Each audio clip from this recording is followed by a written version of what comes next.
Good morning, everyone. Welcome to today's presentation. I'm excited to be here to talk about the chiller system and its main components. The title of our session is Chiller System Main Components, and we'll be exploring the key parts that make this system work efficiently.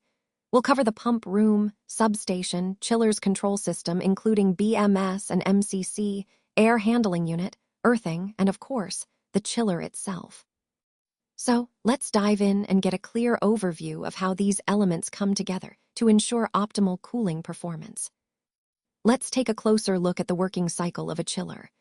As you can see on this slide, the process involves several key components: the compressor, evaporator, condenser, expansion valve, and the chilled water supply and return lines that connect to air handling units and fan coil units. The cycle begins with the compressor, which compresses the refrigerant, raising its pressure and temperature. This high-pressure refrigerant then flows into the condenser, where it releases heat to the outside air and condenses into a liquid. Next, the liquid refrigerant passes through the expansion valve, where its pressure drops suddenly, causing it to cool rapidly. This cold refrigerant then enters the evaporator, where it absorbs heat from the chilled water circulating through the system. This process effectively cools the water, which is then circulated to air handling units and fan coil units to provide cooling to the space. The refrigerant, now vaporized after absorbing heat, returns to the compressor to repeat the cycle. This cycle is fundamental to how chillers operate, enabling efficient cooling by transferring heat from indoor spaces to the outside environment. Understanding this cycle helps us appreciate the intricate processes working behind the scenes to maintain comfortable indoor conditions. Welcome to Slide 3, where we focus on the mechanical room and controls. Here, we're looking at the key components that keep the system running smoothly. First, we have the pump room, which is essential for circulating water or other fluids through the system. Next is the substation, responsible for electrical distribution and ensuring all equipment receives the right power supply. Then we have the building management system, or BMS, which acts as the brain of the operation, monitoring and controlling various systems for efficiency and safety. The MCC, or Motor Control Center, is where motor starters and controllers are housed, allowing us to manage different motor-driven equipment effectively. We also see the chiller's control system, which manages the operation of chillers, critical for temperature regulation within the building. Lastly, grounding or earthing connections are vital. They provide safety by preventing electrical faults and ensuring all equipment is properly grounded. All these components work together to support the overall system reliability and safety, which is central to our presentation's focus on efficient and safe building operations. Let's take a closer look at the air handling unit, or AHU for short. This is a crucial component in maintaining indoor air quality and comfort. On this slide, you can see the key processes involved. First, we have the fresh air supply, which brings in outside air to ensure good ventilation. Then, the return or exhaust air helps remove stale air from the space. Next, the air passes through filters, which are essential for removing dust, allergens, and other particles, improving air cleanliness. After filtration, the air encounters the cooling coil, which cools the air when needed, especially during warmer months. Conversely, the heating coil warms the air during colder periods. The fan then plays a vital role in moving the air through these components and into the space. Finally, we have the chilled air supply, which provides cooled air to maintain a comfortable indoor temperature.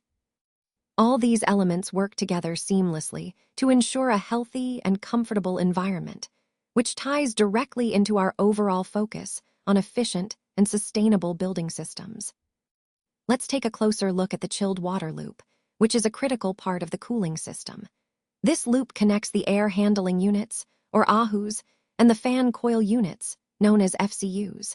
Essentially, it's the pathway through which chilled water circulates to provide cooling. The supply lines carry the chilled water from the central cooling source to the units, while the return lines bring the warmer water back for recooling. An important component here is the expansion tank. It might seem simple, but it plays a vital role in maintaining system stability.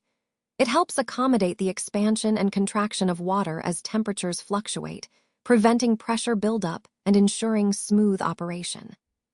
Connecting all these elements, the chilled water loop ensures consistent and efficient cooling throughout the building. It's a perfect example of how well-designed systems work together to maintain comfort and efficiency, which ties back to our overall goal of creating a reliable and energy-efficient climate control system. Let's take a look at some troubleshooting tips to keep our systems running smoothly. First, when dealing with the mechanical room, pay close attention to pumps, valves, and any unusual noises. Unusual sounds or vibrations can often be early signs of issues that need addressing.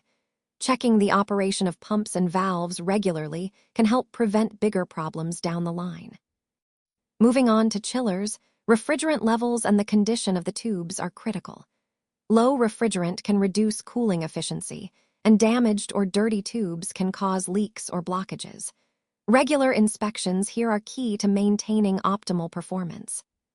For air handling units, or AHUs, focus on filters, fans, and coils. Clogged filters can restrict airflow, reducing system efficiency and air quality. Fans should operate smoothly without excessive noise, and coils need to be cleaned to ensure proper heat exchange.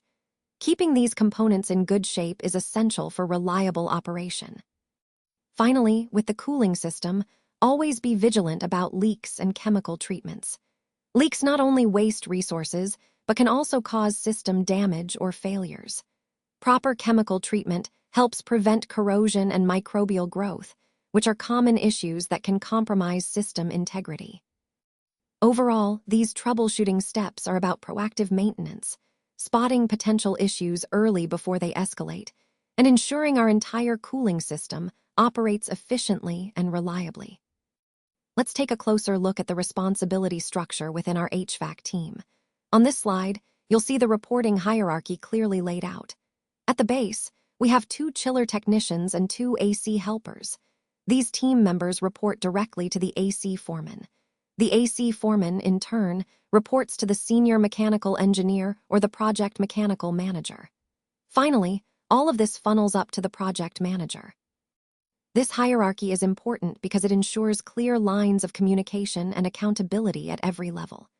It helps us organize our team effectively so that everyone knows who they report to and who they are responsible for. Connecting this to our overall theme, having a defined structure like this is crucial for smooth operations, especially in complex projects like ours where coordination is key. By understanding this chain of responsibility, we can better ensure that issues are addressed promptly and that everyone is working together efficiently towards our project goals. Now, let's talk about the safety requirements for personnel working in chiller systems. First and foremost, it's essential to use the proper personal protective equipment, or PPE. This helps protect us from potential hazards like electrical shocks, chemical exposure, or mechanical injuries. Next, following lockout/tagout procedures is critical. These procedures ensure that equipment is safely shut down and cannot be accidentally energized while maintenance is ongoing, preventing serious accidents. When working near MCCs and substations, electrical safety becomes a top priority. Always be aware of live electrical components and follow safety protocols to avoid shocks or electrical fires.